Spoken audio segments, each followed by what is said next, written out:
T'es qui dans les sports? Je suis le fondateur de la guilde des Assachiens. Assachien de l'abonné. Nique l'abonné. Mais tu peux m'appeler Norman.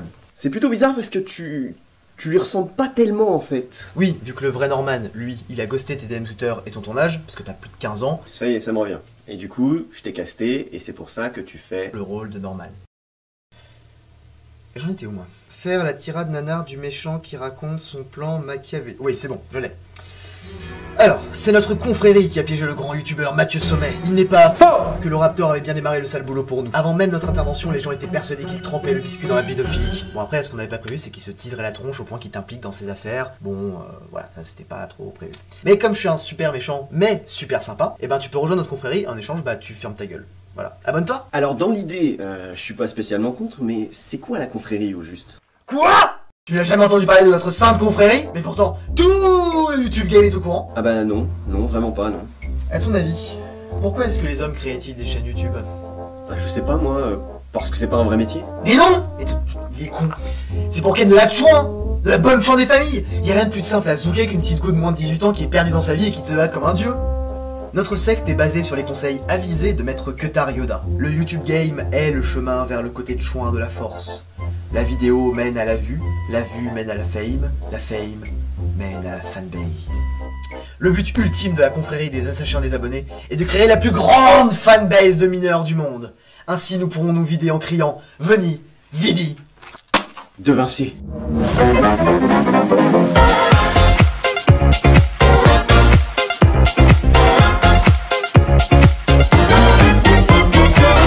Et salut les tocards, c'est Grimmins la Farce Pokémon, j'espère que vous allez bien. Écoutez, moi ça va super bien, ça va extrêmement bien aujourd'hui et je suis accompagné de Miss Mogashi. On se retrouve aujourd'hui pour le Léonard de Vinci Wikipédia Challenge. Alors vous connaissez déjà le principe, il s'agit de faire une vidéo dans laquelle on pompe le plus rapidement possible toutes les informations sur Wikipédia. Autrement dit, une vidéo classique de youtubeur. Hein. Eh oh, tu m'entends? Mais attention, on ne va pas le faire normalement, puisqu'on va le faire les yeux bandés. Et oui, c'est un placement de produit. Léonard de Vinci, peintre, sculpteur, architecte, ingénieur, théoricien de l'art et chercheur scientifique, né à Vinci le 15 avril 1452 et mort à Ambroise le 2 mai 1519. Organisateur de spectacles et des fêtes, scientifique, ingénieur... Deux. Putain le con, t'as rien écouté en fait. Hein? Non, mais si, j'ai écouté des trucs. Ah ouais? Bah vas-y, je t'écoute, on en était où? Je crois que tu parlais d'Assa qui reste en chien parce que vous faites salement friendzoner ou un truc comme ça. Mais non, putain, mais non, n'importe quoi. Ah, c'est pas ça? Enfin, si... Enfin non, mais... Enfin, non. Là, c'est pas clair. Vous y arrivez ou vous y arrivez pas? Officiellement, personne n'a jamais vraiment réussi, mais... C'est juste qu'on n'est pas allé jusqu'au bout du plan. Qui consiste en... Phase 1. On collecte des membres. Phase 2. Phase 3. On se prête allégeance en disant « Je ne citerai pas de nom ». Je vais passer sur le fait qu'il n'y ait pas de phase 2 parce que je sens qu'on y est encore demain, mais c'est quoi au juste je ne prête pas serment la phase 2, c'est pas quoi là? En gros, on prête allégeance à la secte pour se couvrir les uns les autres. C'est un peu comme dans Hot Fuzz, un film anglais réalisé par Edgar Wright et sorti sous le nom de Super Flic au Québec, sorti en février 2007 au Royaume-Uni et en juillet 2007 en France. Classé tout public par le CNC, c'est une comédie familiale qui ravira petits et grands. Mais c'est complètement con. Ça marchera jamais votre truc.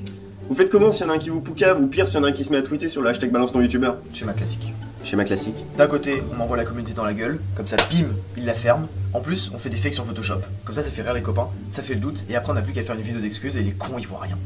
C'est une blague. Ah mais tu vois l'autre fois, il y a GG, il a partagé un faux texte de loi sur Twitter, c'était...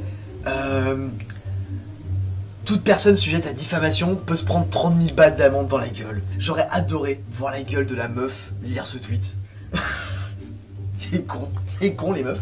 Mais vous êtes complètement malade. Bon, si je comprends bien, t'es pas chaud quoi. Bah évidemment que non. Oh, c'est dommage. Je t'ai pas parlé de la sécurité de l'emploi en plus. L'idée, c'est qu'on a un youtubeur extérieur qui arrive et qui dit oui, n'accusez pas sans preuve, la diffamation est un délit, tous les youtubeurs sont pas comme ça. Le plus drôle dans cette histoire, c'est que d'un côté, ils sont au courant de ce qu'on fait, et de l'autre, en nous suçant sale, ils sont persuadés qu'on va les intégrer à la secte. Alors qu'en vrai, de toi à moi, on en a rien à branler d'eux. Mais on les laisse espérer comme ça, ils font le sale boulot jusqu'au bout. Nous, on s'en sort propre. Et puis je sais pas si tu sais, mais on a de superstars ici, hein. Des gros youtubeurs. Mais je m'en branle de vos putains de stars là. Vous êtes tous complètement ravagés, ma parole. Le truc, mon petit trou du cul, c'est que toutes les stars ont toujours agi comme ça. Ça a toujours fonctionné comme ça. Alors montre-moi, prouve-moi, trouve-moi une star qui n'a jamais agi comme ça. Et après, moi, j'arrête de t'emmerder. Cette conversation n'a aucun sens. Enfin bref. Tu connais Léonard de Vinci? Oui, je connais. C'est la Tortue Ninja, c'est la bleue avec les sabres. Ouais. La Tortue Ninja, ouais. Bon, eh bien, j'ai une question pour toi. Est-ce qu'il t'est déjà arrivé de regarder un film, lire un livre ou écouter une musique que tout le monde trouve géniale, mais toi, tu ne comprends pas pourquoi? Tes potes, ta famille, le monde entier est d'accord. Ils trouvent tous que cette œuvre a quelque chose de spécial. Des vibrations uniques, un sens puissant, une beauté quelconque, qui relève forcément du génie. Mais toi, tu ne ressens absolument rien. Eh bien, cette sensation, pour moi, c'est la Joconde. Médias, presse, académie artistique, tous te diront sans exception que de tous les artistes qui ont marqué la Renaissance, Léonard de Vinci se distingue par son génie universel. Parce que ce mec s'intéressait à absolument tout. Architecture, peinture, sculpture, ingénierie, mathématiques, géologie, anatomie et j'en passe. Mais pourtant, de son vivant, il était plus connu pour sa belle gueule d'ange, ses spectacles événementiels, ou encore ses inventions incroyables plutôt que pour ses peintures. Et puis des gars capables de dessiner à son époque... Il y en avait plein.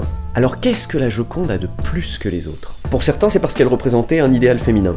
Pour d'autres, un idéal humaniste. Il y a une sorte d'énigme qui entoure la technique de réalisation de l'œuvre, qui s'appelle le sfumato et qui a été inventé par Léonard de Vinci. Le principe est simple, c'est un effet de peinture fondue créé par un jeu de couches, un peu comme les calques sur Photoshop.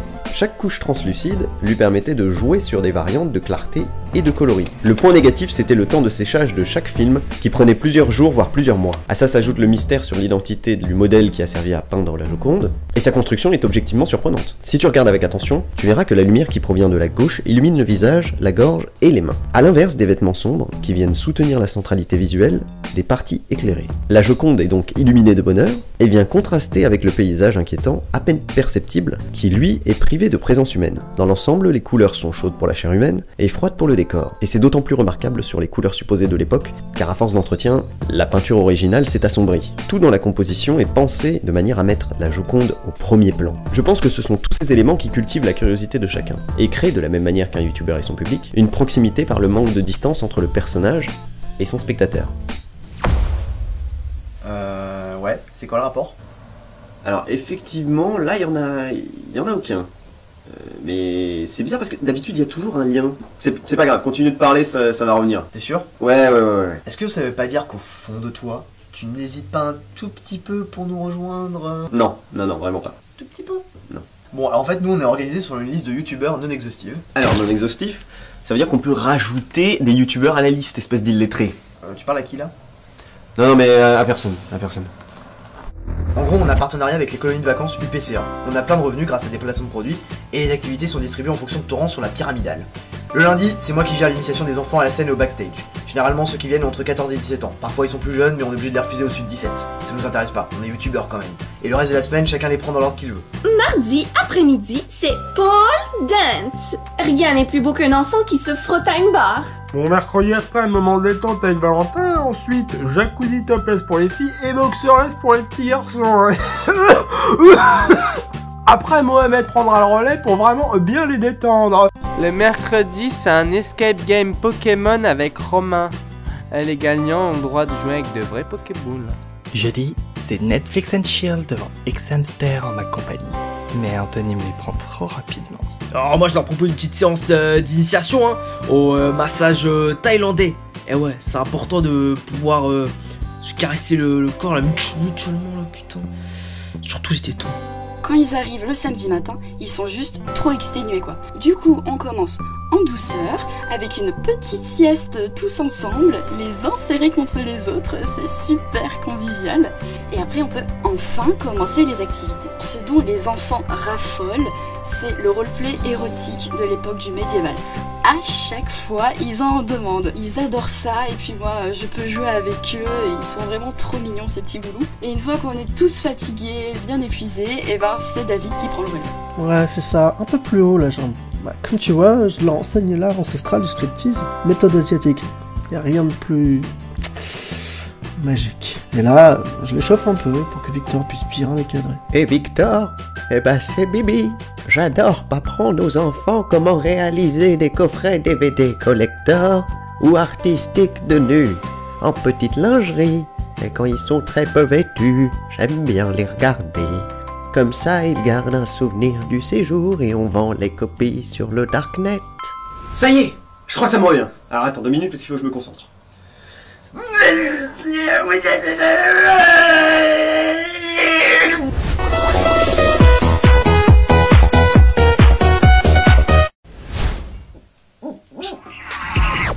ai marre de la funzone, ta daronne faut la calmer. La faciale, coup de source, cristalline, poteau, douce. J'en ai marre de la funzone, ta daronne faut la calmer.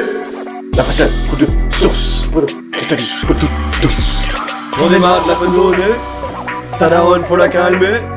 La faciale, coup de source, cristalline, poteau, douce. J'en ai marre de la funzone, ta daronne faut la calmer. Sa faciale, ça doit, source.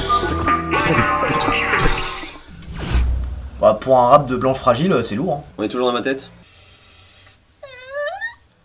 Ok.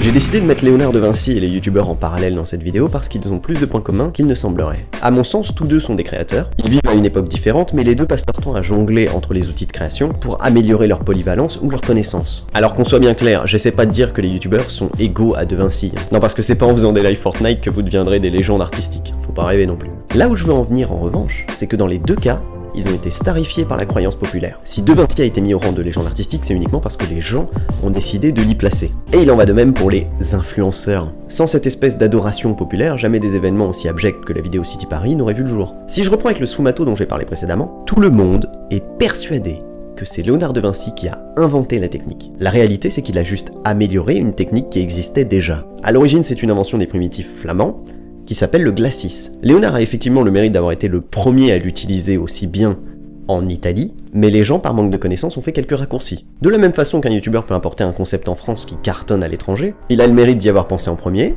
ça c'est indéniable. Il possède un talent non négligeable pour avoir réussi à l'adapter, mais ça n'en fait pas un génie pour autant. De Vinci avait une excellente compréhension du monde dans lequel il vivait. C'est pour cette raison qu'il a été capable de comprendre le fonctionnement d'un cœur, de démasquer les escroqueries des chiromanciens, d'assimiler les anneaux à l'âge des arbres ou encore qu'il est devenu végétarien. Par définition, un génie est une personne avec des aptitudes supérieures de l'esprit. Ça veut donc dire que mentalement, la personne est infaillible, qu'elle possède une droiture digne de Batman, qu'elle a l'intelligence nécessaire pour faire les bons choix dans sa vie. Donc d'une certaine manière, la personne doit être aussi exceptionnelle, voire plus que ses propres œuvres, pour mériter le titre de génie. Est-ce que c'est vraiment le cas de Léonard ?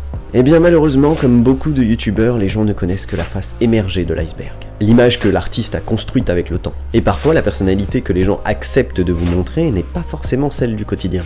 Il est temps que je te raconte pourquoi, selon moi, Léonard de Vinci, c'est du cochon. Nous sommes le 9 avril 1476. De Vinci, réputé pour être un homme intelligent et d'une beauté sans égale, vient de recevoir une convocation l'obligeant à se rendre au tribunal.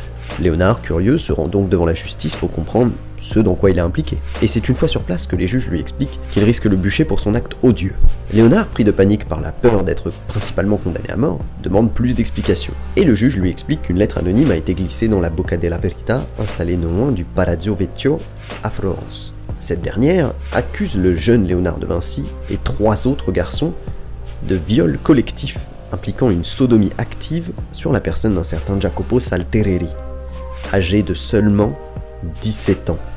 Jacopo était un des premiers modèles de Vinci. Laurent de Médicis, qui était un excellent ami de Léonard, et le fils d'une famille extrêmement influente sur Florence, lui a permis de s'acquitter. Les 4 accusés furent relâchés après avoir passé 2 mois en prison, et c'est traumatisé par cet événement que Léonard décida de cacher ses amours homosexuels qu'il entretenait avec la plupart de ses modèles. La morale de cette histoire, c'est que même si tes créations sont reconnues publiquement comme étant du génie, mais qu'à côté de ça tu restes la pire des raclures incapable d'avoir une ligne éthique correcte, ça ne fait pas de toi un artiste torturé, mais seulement un déchet. Non mais, en fait c'est vous qui aviez raison. Oui. Mais alors de quoi tu parles? Vous n'avez rien à voir avec De Vinci. Ah, de qui? La Tortue Ninja. Ah, t'es sûr? Oui, oui. Non, parce qu'en fait, lui, les mineurs qu'il essayait de serrer, bah il arrivait à les baiser. Bon, du coup, on fait quoi? Ah bah, on est dans une impasse. Alors après, il n'y a rien de personnel, hein. C'est juste votre programme qui est un peu nul à chier. Après, il y a bien la violence, mais je tape pas sur les cons qui sont pas encore au courant qu'ils sont cons. Sinon, il y a des meufs dans votre conflit. Pardon, c'est... les sorcières sociales de Six Warriors, moi, ça me...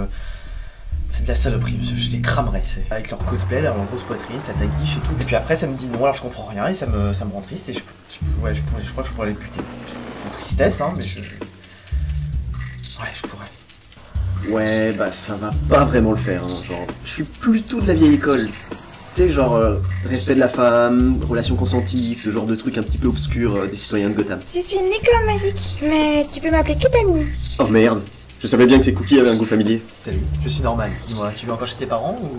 Oui, ma maman m'a dit de pas parler aux inconnus. Et après le spectacle, tu voudrais venir en backstage avec l'équipe, il y aura 2-3 copines, un copain aussi. Wow, wow, wow, wow, wow. On se calme 2 minutes là.